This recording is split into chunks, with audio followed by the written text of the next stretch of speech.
Hello, everyone, and I'm super excited to welcome all of you to an exclusive episode of We Talk Talent series by ETHR World. In today's episode, I've invited Chief People Officer of Home Credit India, Harshita Khanna. Harshita is responsible for the people strategy comprising of internal communication, talent acquisition and management, HR digitalization, and reward strategy, among many other things.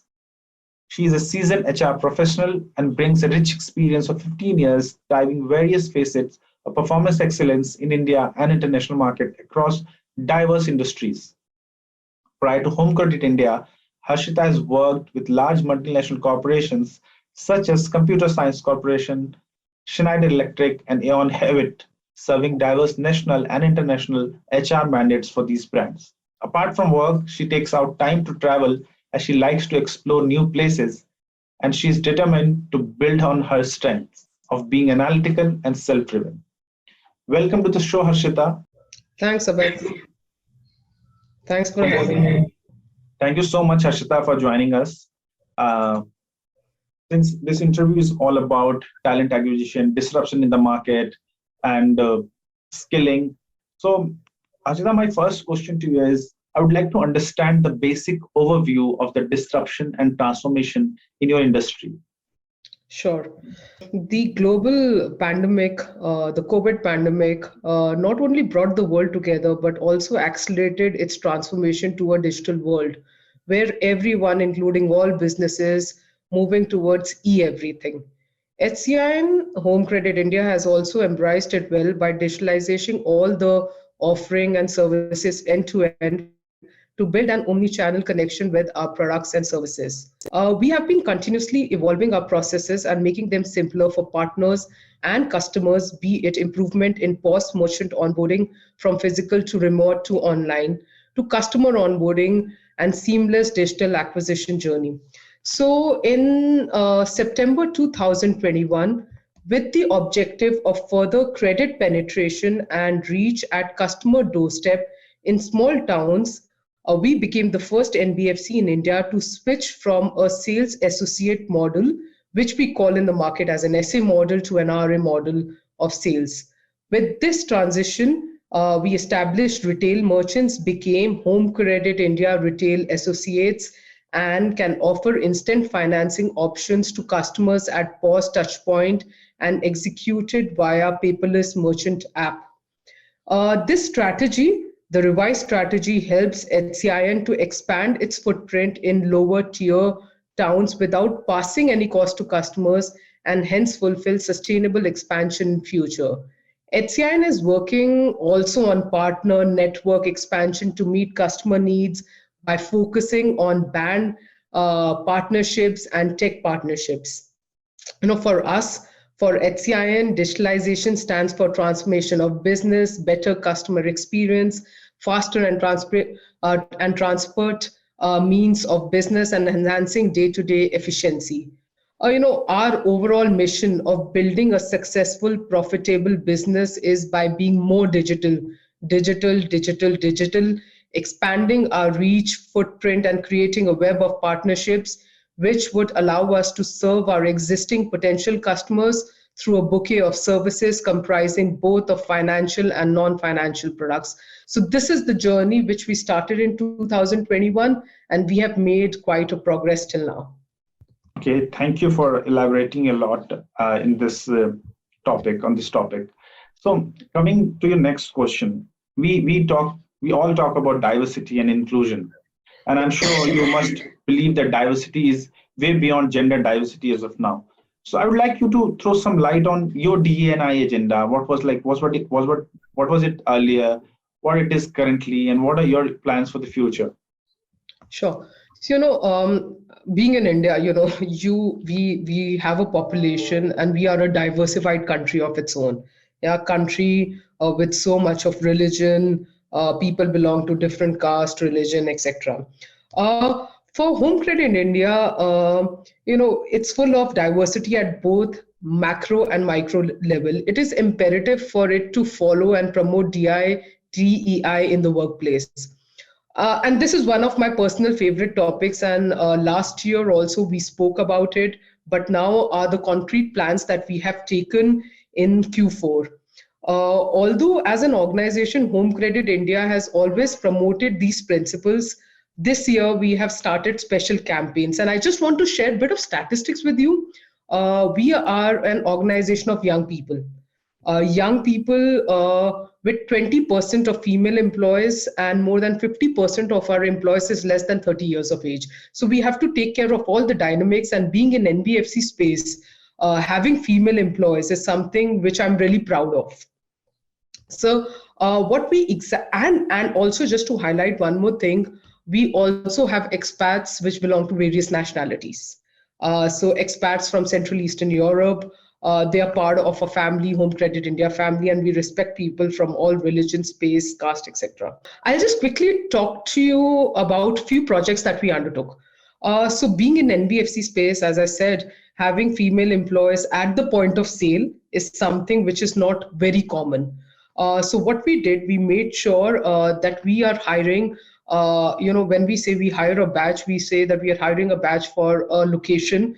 So specifically for Mumbai, we tried and we delivered, made sure that the entire batch was a female, and it was successful. And it is never easy because you really need to take care of the basic stuff, basic hygiene factor, making sure that there is a washroom in the shops where the females are, it is safe, making sure that they are back home before the sunlight goes down. And if they're staying later, the cab services are provided to them. Somewhere we were successful there. We also celebrated something called Power Puff Girls this year, which means all the females who have contributed and achieved their targets and have gone beyond. We celebrated their success. Apart from that, what we are doing new now, and we have started including, training on inclusivity and microaggression. So this is our focus. We tried it this year. This was something new that we introduced. Our L&T department launched training for all employees, which showcased the real meaning of microaggression and inclusivity. The training really helps in understanding the topic and also suggests on how to avoid unconscious bias, because all of us think that, we are diversity is all about gender, but at times we become biased when we are even hiring, bias that, why did she or he left the job. So we are educating all our employees, managers specifically, on how to avoid unconscious biasness. Also, I'll share an interesting program that we piloted last year, and this year will go in full swing. It's called Saksham. It is our CSR initiative. It is a financial literacy initiative for college students to help them understand how challenging the financial world has become and how can we enhance their financial skills. This was well appreciated by the college students, and now for 2022, Home Credit India will take it to the next step. As a responsible consumer lender, HCIN also focuses on enabling affordable credit access to the underdeserved and new credit customer, along with practicing social responsibility by creating responsible borrowers through our financial literacy program and initiatives. Similarly, now our HR policies and practices too are aligned with the objective of employee overall growth, equal opportunity, R&R, and diversity inclusion. In 2021, I'll just take a minute this was passed. And in 2021, what do we plan further? So what we will do, we shall also work on smallest of things, such as making our job description also gender neutral, our policies gender neutral, because we end up saying he, she. We shall also work on making our offices friendly for especially disabled employees. And also this year, we shall go ahead for gender pay gap analysis and focus more trainings on unconscious biasness, microaggression, and inclusivity. And I think most of us will be happy to know that gender pay gap analysis is an interesting topic. And let's see how it comes as for us. Thank you so much for the detailed view of DNI, your previous plan and the current and the for future. That sounds a robust plan. There's one more thing that I would like you to highlight. Since this pandemic, skilling uh, is one very important aspect that all the companies focused. But the second aspect is employee engagement, which is very necessary. In fact, it has become in the top priority list in a couple of years. So, what is your employee engagement strategy, and how has that changed after the pandemic? So I'll try to answer this in two folds. The typical employee engagement were activities, doing some fun stuff and so on and so forth. That still remains. So I'll elaborate on that.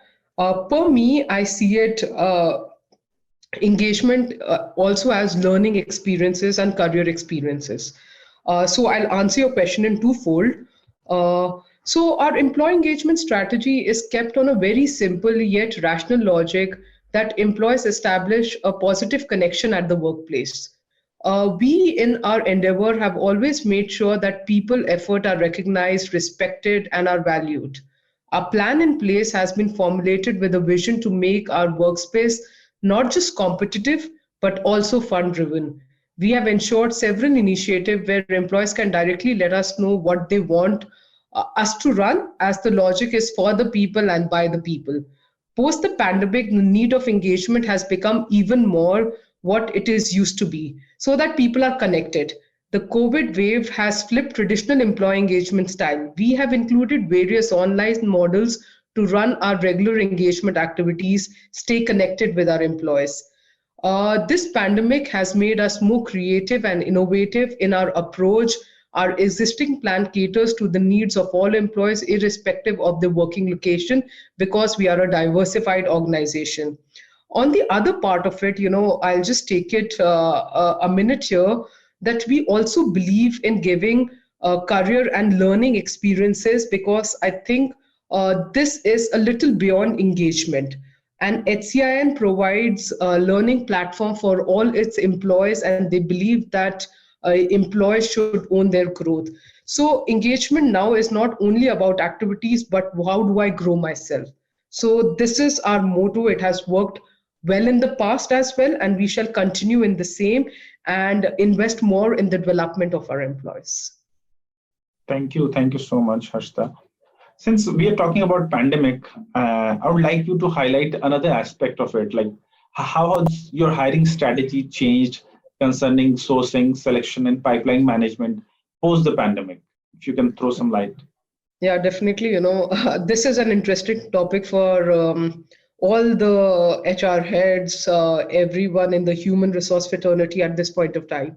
Why do I say so? Because this is the era of resignations. Last year, all of us as employees were pretty much stable, wanted to be with the organizations where we are, because we were learning how to get past through the pandemic. And this is the era where people have got multiple opportunities. So what we are doing right now, we have looked at separating skills and roles needed to drive organizations competitive advantage and build talent pools on those. We are prioritizing sourcing, specifically sourcing via special employee referral programs, thereby partnering with our employees to get the best talent, along with focus on improving efficiencies of the team with digital transformation and analytics. Also, I would say that while it's a typical line which an HR person says, but we are now consciously focusing on having an internal and an external pipeline in place for critical and niche role in the organizations which we have identified.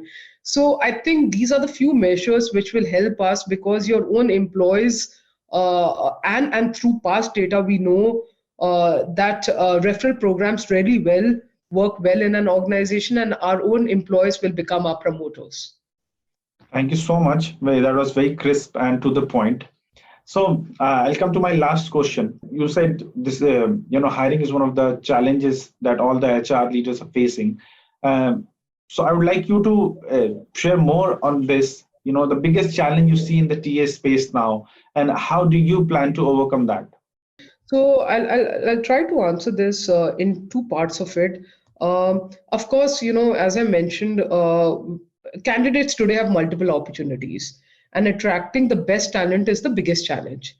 So what we are doing right now is going a step back And whatever we did last year in terms of helping our employees during COVID time, we really want to get that as a brand proposition, which is reflecting in increased confidence while we hire. We show that we are an organization of employee care. So we care about our employees, and that's what is going to be our brand proposition. So this is one way we are trying to mitigate it. Also, in 2022, we shall also focus on campus hiring. Yeah, campus hiring for our IT and for data science positions, so that we have a pipeline. Another thing that we are planning to do to attract the best talent is revamping our pre-onboarding process. We call it RM here, so that the candidate is engaged with the organization prior to be part of the family. So this is there. But one thing which I would like to focus and repeat myself here is we at Home Credit continue to work on well-being of our employees and building support system, flexible work location, so on and so forth, which will help us to attract the best talent in the market.